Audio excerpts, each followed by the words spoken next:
It's a day like any other on Coruscant. If your typical day includes the galaxy's most powerful Jedi getting systematically manipulated, betrayed, and pushed toward the dark side.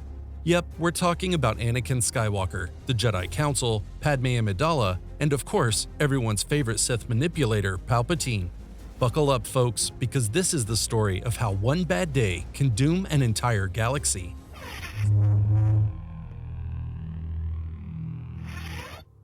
So here's how it starts. Anakin walks into the Jedi Council chambers, probably feeling pretty good about himself. I mean, the guy just got appointed to the Council by Chancellor Palpatine himself. That's a big deal. But then the Jedi hit him with this. Yeah, you can join the Council, but you're not getting the rank of Master. That's gotta sting. And if you think Anakin took it well, you haven't been paying attention. The man was furious, and who could blame him? Let's be real. The Council's decision wasn't entirely about tradition. They were scared of Anakin's power, scared of his connection to Palpatine, and probably scared of the prophecy of the Chosen One itself. Could this volatile, emotional Jedi really bring balance to the Force? Spoiler alert, not in the way they hoped. Oh, and don't forget the cherry on top, the Council also decides to use Anakin as a spy on Palpatine. That's right, they want him to betray the one person who's actually been in his corner this whole time. As plans go, this one's about as brilliant as asking a Wookiee to handle negotiations. It's no wonder Anakin starts to feel like the Jedi don't trust him. This is how you push someone straight into the arms of a Sith Lord. And let's talk about that prophecy for a second. The Chosen One was supposed to bring balance to the Force. But here's the thing, no one really knew what balance meant. Was it the destruction of the Sith? The Jedi? Both? The Council's doubt about Anakin fulfilling this prophecy wasn't just about him. It was about their own inability to interpret what the Force was asking of them. And instead of guiding Anakin, they left him isolated, bitter, and ripe for manipulation. Let's take a moment to consider the Council's mindset here. The Jedi were no longer the serene peacekeepers of old. The Clone Wars had turned them into military leaders, strategists, and warriors. They weren't thinking about what Anakin needed. They were thinking about how to win the war. And that short-sightedness, it would cost them everything. Fast forward a few hours, and Anakin's having a heart-to-heart with Padme. Or at least that's what he thought it was going to be. Instead, Padme asks him to use his influence with Palpatine to push for peace. Seems reasonable, right? Except Anakin's already feeling betrayed by the Council. And now the love of his life is asking him to manipulate the one person who actually seems to respect him, Palpatine. Yeah, not great timing, Padme. But here's the kicker. While Padme's asking Anakin to play diplomat, she's secretly working with the delegation of 2000 to fix the Republic. Did Anakin know this? Nope. And honestly, I don't think he would have taken it well if he did. To be fair, Padme's not wrong. The Republic is falling apart, and Palpatine's at the center of it all. But from Anakin's perspective, this conversation just piles on more pressure.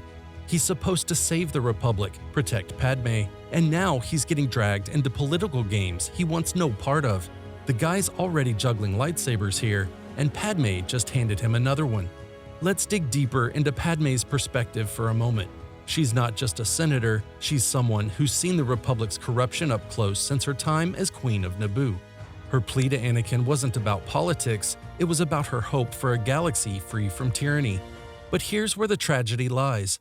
Her hope and Anakin's fear were incompatible. Padme wanted to preserve the Republic, Anakin wanted to save Padme. Neither realized that their goals were pulling them in opposite directions. And can we talk about Anakin's visions for a second? The guy is haunted by dreams of Padme's death, just like he was with his mother. Losing Shmi broke him, and he wasn't about to let it happen again. The problem? He didn't understand that his fear of loss was the very thing pushing him closer to losing everything. Now here's where things get messy. Padme's idealism was her strength, but it was also her blind spot. She believed that diplomacy could solve everything, even when the galaxy was crumbling around her. Anakin, on the other hand, had already given up on the idea of peace. He was a soldier, a protector, and in his mind, the only way to save Padme was through power, not compromise. It's no wonder their conversation ended in frustration. And then we get to the big one, the Opera House. You've got Palpatine in his private box spinning tales about Darth Plagueis the Wise. It's like story time, but for Sith Lords. The best part? Anakin completely misses the moral of the story, that power corrupts and destroys. Instead, he's fixated on the idea that he could save Padme from death. Classic Anakin, always focusing on the wrong thing. Here's where Palpatine proves he's the galaxy's greatest manipulator. He doesn't just offer Anakin a solution, he offers him understanding. The Jedi rejected him, Padme pressured him, but Palpatine, he gets it, or at least that's what Anakin thinks. Oh, and let's not forget the Sith philosophy baked into this moment. The promise of mastering life and death is everything the Sith stand for: control, power, and domination. And it's everything Anakin wants. The Jedi preach acceptance, but Anakin doesn't want to accept anything. He wants to fix it. Palpatine knows this, and he plays Anakin like a maestro conducting a symphony of doom. And the tale of Darth Plagueis? It's not just a bedtime story, it's a trap.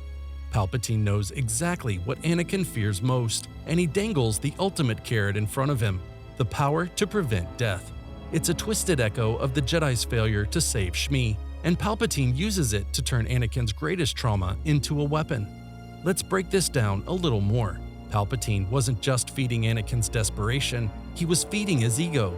By framing the Sith as the only ones with the power to save Padme, Palpatine positioned himself as the key to Anakin's success. And Anakin, blinded by fear and ambition, bought it hook, line, and sinker. This scene is more than just a turning point for Anakin, it's a masterclass in Sith manipulation. By the time the conversation ends, Anakin's loyalty to the Jedi is in tatters, and Palpatine, he's just getting started. By the end of this disaster of a day, Anakin's trust in the Jedi is gone. His desperation to save Padme is at an all-time high, and Palpatine, well, he's got the galaxy's most powerful Jedi right where he wants him. Was this all inevitable? Maybe, but it's hard not to wonder, what if just one thing had gone differently? What if the Council had trusted Anakin? What if Padme had told him the truth? What if Palpatine had slipped up just once? We'll never know, but it's these questions that make Anakin's fall such a compelling tragedy. At the end of the day, Anakin's story isn't just about his choices. It's about the choices everyone around him made too. The Jedi, Padme, and Palpatine all played their parts, and together they turned the Chosen One into Darth Vader. It's a reminder that sometimes even heroes can't escape the weight of bad decisions, theirs and everyone else's. And the ripple effects? They're galaxy-wide. This day didn't just destroy Anakin, it destroyed the Republic, the Jedi Order, and the hope for peace. It's a tragedy on every level, and it all began with one man's fear of losing everything he loved. So there you have it, the day the Jedi lost the Chosen One, a day that changed the galaxy forever. Let me know what you think in the comments below. Did the Jedi do Anakin dirty, or was his fall inevitable? As always, don't forget to like, subscribe, and hit that notification bell so you don't miss any of our deep dives into Star Wars lore. Until next time, my faithful acolytes, may the dark side be with you.